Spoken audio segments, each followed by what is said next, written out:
Malam itu sunyi, hanya suara jangkrik terdengar dari balik jendela. Sejak kedua orang tuanya merantau keluar kota untuk bekerja, Andi, remaja berusia 18 tahun, harus tinggal di rumah tantenya. Awalnya semua terasa normal. Tante Risna, yang dikenal ramah dan penyayang, selalu memperlakukan Andi dengan penuh perhatian. Ia menyiapkan makanan, merapikan pakaian, bahkan sering menanyakan kabar sekolah. Namun, di balik senyum lembut itu, Andi mulai merasakan sesuatu yang aneh. Malam pertama tinggal di sana, tepat pukul 11, Andi mendengar suara ketukan pelan di pintu kamarnya. Andi masuk kamar tante sebentar. Ya, suara itu terdengar lembut, tapi entah mengapa membuat bulu kuduknya berdiri. Dengan perasaan ragu, Andi melangkah masuk. Kamar tante begitu wangi, lampu remang-remang, dan suasana terasa menekan. Tante Rina hanya memintanya duduk, lalu menatap lama sekali, seolah ada sesuatu yang ia sembunyikan. Mulai malam ini, setiap malam kau harus menemaniku, ucapnya lirih. Andi terdiam, tidak berani bertanya lebih jauh. Malam itu, ia hanya menuruti perintah, meski hatinya dipenuhi tanda tanya. Hari-hari berikutnya, rutinitas itu terus berulang. Siang hari Andi berusaha beraktivitas seperti biasa.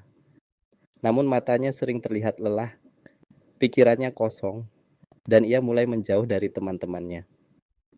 Ia menyimpan beban rahasia besar yang tak mungkin ia ceritakan.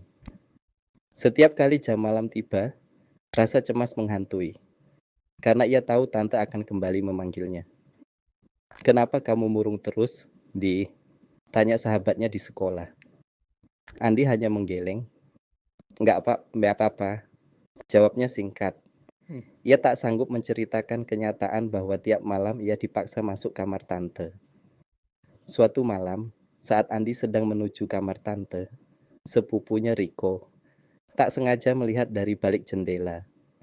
Ia menyaksikan bayangan tante dan Andi di dalam kamar. Pintu terkunci rapat, lampu redup. Riko terkejut, tapi tak berani bicara. Namun sejak malam itu, ia mulai curiga, dan tatapan Riko kepada Andi semakin tajam. Di dalam kamar, Tante Rina semakin keras menuntut Andi untuk selalu ada di sisinya. Jangan pernah coba cerita sama siapapun. Kalau sampai orang lain tahu, kau yang akan menanggung akibatnya. Katanya dengan suara dingin. Ancaman itu membuat Andi kian tertekan. Malam demi malam, Andi semakin kehilangan keberanian untuk menolak. Namun di dalam hatinya, ia menyimpan keinginan kuat untuk lepas dari situasi ini. Ada momen ia berdiri di depan pintu kamar tante. Tangannya gemetar, hatinya berteriak ingin kabur. Tapi dari dalam kamar, suara lembut tante kembali memanggil, Andi, masuk sekarang. Andi menutup mata, napasnya memburu. Tangannya masih di gagang pintu. Kamera seolah menyorot wajahnya yang penuh ketakutan. Lalu, layar perlahan menjadi gelap.